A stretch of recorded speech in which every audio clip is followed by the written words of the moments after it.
Dalam sebuah komunitas, masyarakat, bangsa, ataupun negara, ada pertanyaan penting yang sangat mendasar.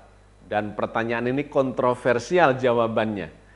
Lebih penting manakah dan lebih urgen mana antara pemimpin dengan aturan atau hukum yang dijalankannya?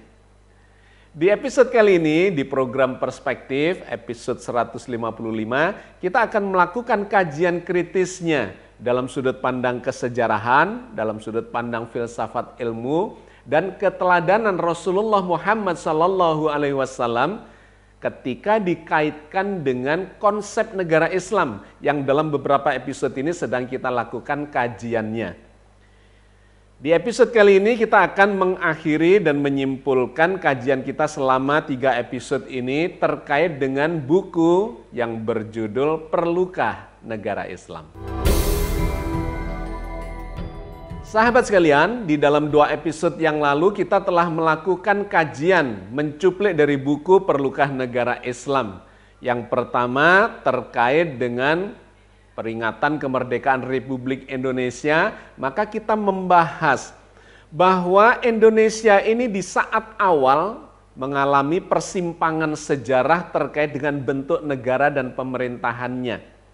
Karena di waktu itu para pendiri bangsa ini sempat mendiskusikan beberapa hal terkait dengan bentuk negara, pemerintahan, simbol, undang-undang, bendera, dan seterusnya. Salah satunya adalah terkait dengan bentuk negara dan pemerintahan yang kemudian dikaitkan dengan negara Islam itu. Dikarenakan ada perdebatan di dalam pembukaan Undang-Undang Dasar 45 yang kemudian dikenal sebagai Piagam Jakarta, terkait dengan sila yang pertama di dalam Pancasila yang sekarang bunyinya adalah ketuhanan yang Maha Esa. Sesungguhnya dulu itu ada tambahan 7 kalimat, yaitu menjalankan syariat Islam bagi para pemeluk-pemeluknya. Tetapi kemudian para pendiri bangsa menyepakati untuk menghilangkan 7 kata itu, dan kemudian di sila yang pertama bunyinya adalah seperti yang kita kenal sekarang, ketuhanan yang Maha Esa, yang menggambarkan ini bukan negara agama, ini negara bangsa yang isinya adalah bermacam-macam suku bangsa termasuk agama yang dianutnya. Ini adalah poin pertama yang sudah kita bahas di 2 episode yang lalu. Nah, di episode yang kemarin kita membahas lebih jauh lagi dalam skala global yang kemudian kita tarik ke dalam sejarah di zaman Rasulullah. Sesungguhnya bentuk negara dan pemerintahan seperti apa yang diajarkan oleh Al-Quran dan kemudian diteladankan oleh Rasulullah. Kesimpulannya sama, ternyata Nabi Muhammad SAW tidak mendirikan negara agama, melainkan mendirikan negara bangsa. Bukan seperti Vatikan yang pemimpinnya, warganya, dan aturannya semuanya adalah berbasis pada agama Katolik. Melainkan di zaman Rasulullah, beliau mendirikan negara bangsa yang diikat di dalam Piagam Madinah. Dan di dalam piagam itu kemudian disebutkanlah umat Islam, umat beriman itu satu umat saja dengan umat Yahudi dan dengan para sekutunya. Kita sudah mendapatkan 2 poin ini terkait dengan kajian kita terhadap buku Perlukah Negara Islam. Hari ini kita akan mengambil bagian yang ketiga dan ini menjadi penutup dari rangkaian kajian kita terkait dengan Perlukah Negara Islam itu. Di mana ini dibangun dalam sebuah pertanyaan.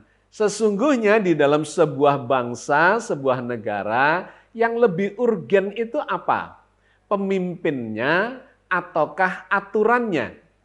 Kalau terkait dengan negara Islam, apakah pemimpinnya dan syariat yang dijalankan letterleh sesuai dengan syariat Islam, ataukah ada contoh-contoh negara Islam yang tidak letterleh menggunakan syariat Islam, tetapi undang-undangnya dan seluruh aturannya itu dijiwai oleh ajaran Islam. Di era modern ini, sebuah negara, sebuah bangsa itu dibangun dan diikat dalam bentuk aturan. Aturan hukum yang mendasar, undang-undang dasarnya dan aturan-aturan yang ada di bawahnya itu yang dijadikan sebuah sistem untuk mengikat semua dinamika mengurus bangsa atau mengurus negara itu. Tetapi kalau kita lihat dalam sejarah, sesungguhnya peraturan itu tidak muncul dari ruang kosong. Dikarenakan aturan itu sesungguhnya adalah perangkat yang dibutuhkan oleh para pemimpin yang memimpin sebuah negara atau level pemimpin apapun di dalam sebuah negara. Bisa di tingkat nasional atau provinsi kalau di Indonesia atau tingkat 2 dan seterusnya. Aturan itu adalah perangkat saja bagi para pemimpin. Ya, ini memang bisa menjadi diskusi yang menarik. Lantas, penting mana, urgen mana sesungguhnya antara pemimpin dengan aturan itu? Kalau kita lihat dalam sejarah munculnya pemerintahan, munculnya bangsa, munculnya negara, atau bahkan komunitas, sesungguhnya pemimpin itu lebih urgen, lebih mendahului aturan-aturan yang kemudian dibuat berikutnya. Dalam sejarah berdirinya republik ini misalnya kita melihat bahwa yang lebih dulu ada dan lebih urgen, lebih penting, lebih substansial dan hakikat sesungguhnya adalah para pemimpin bangsa. Dari berbagai golongan, berbagai komunitas, berbagai level, para pemimpin bangsa ini kemudian bersepakat untuk mendirikan negara dengan berbagai macam aturannya. Nah, dari catatan sejarah ini maka kita mendapatkan bahwa secara kesejarahan memang aturan itu tidak akan muncul dari ruang kosong, melainkan dari orang-orang yang menyepakati untuk memunculkan aturan itu, dan di dalam aturan itu kemudian dibuatlah satu mekanisme memunculkan pemimpin. Apalagi dalam perjalanan sebuah bangsa, aturan itu sesungguhnya bisa diubah-ubah oleh para pemimpinnya bergantung dari sistem pemerintahan yang ada di negara itu. Bisa saja oleh raja, bisa oleh presiden atau perdana menteri pada level hukum tertentu, atau bekerja sama dengan legislatifnya, melibatkan yudikatifnya dan seterusnya. Artinya kalau kita lihat urgensinya atau hierarkinya, pemimpin itu lebih penting, lebih urgen dibandingkan dengan aturannya. Termasuk ketika kita kaitkan dengan sejarah negara-negara Islam, baik yang menjalankan syariat Islam secara letterleh maupun yang dijiwai oleh ajaran-ajaran Islam. Semua menunjukkan bahwa pemimpin itu lebih dominan, lebih urgen, lebih penting dibandingkan aturan. Termasuk aturan yang kemudian disebut sebagai syariat Islam yang diterapkan di sejumlah negara Islam tertentu, tetapi tidak dijalankan di negara Islam yang lain. Semua itu bergantung kepada para pemimpin dari negeri itu atau dari bangsa itu.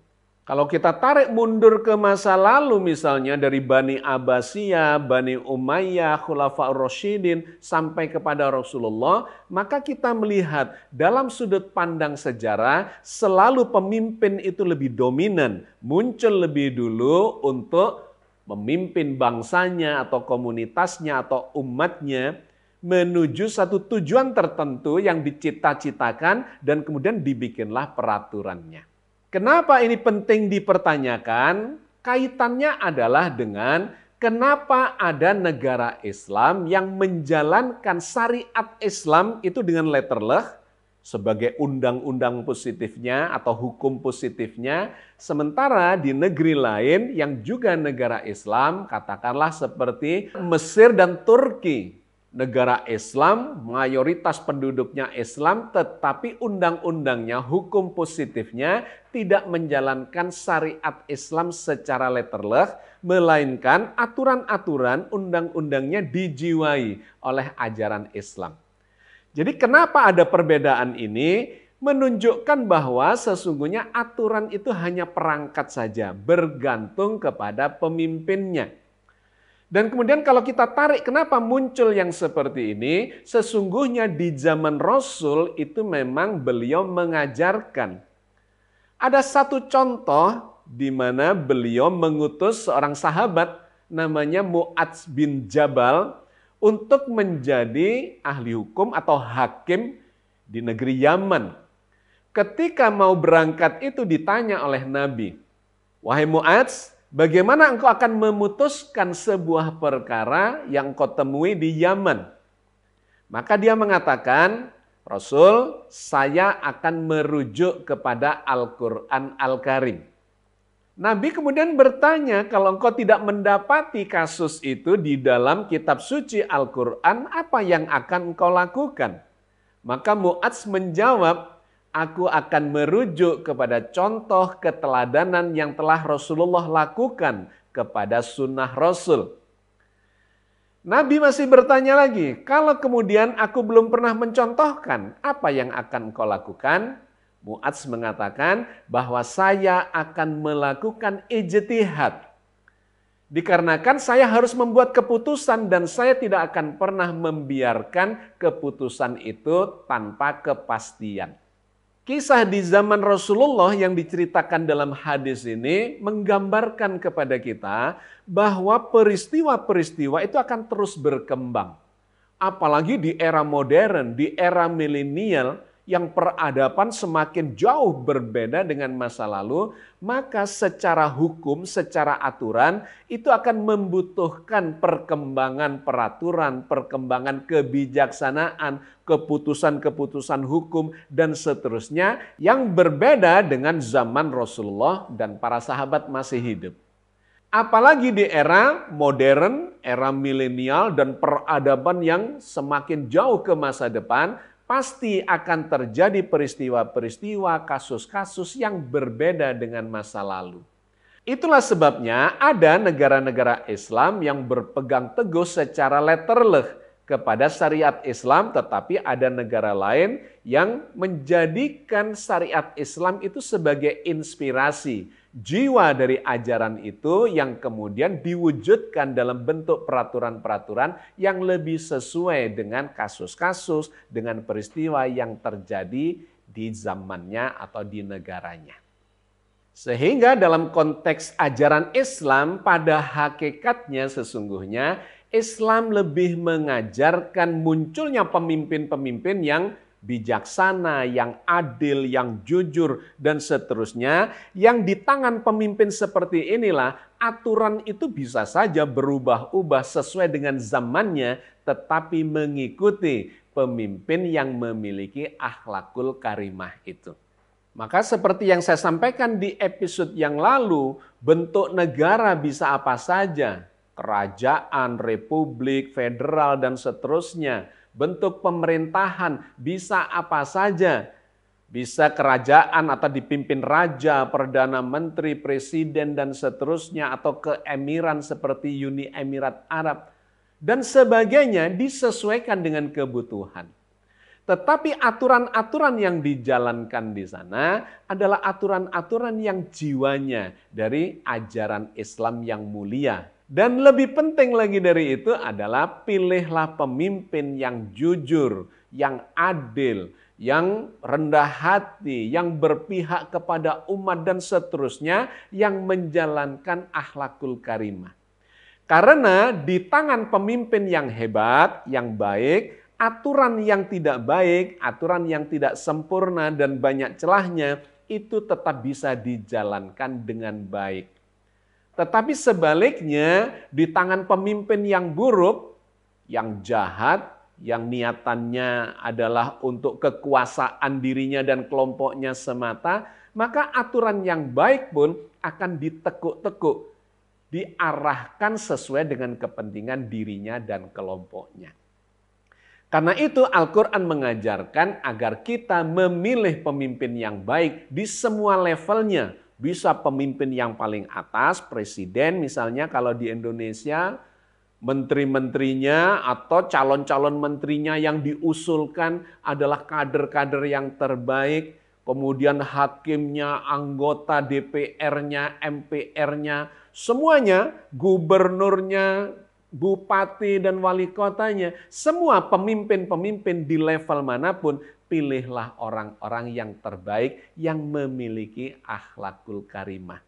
Maka aturan-aturan yang terus berubah dan kemudian masih harus disempurnakan, bahkan mungkin peraturan yang dianggap buruk pun di tangan seorang pemimpin yang baik, yang mulia, maka dia akan menjadi aturan yang mensejahterakan dan adil buat semuanya.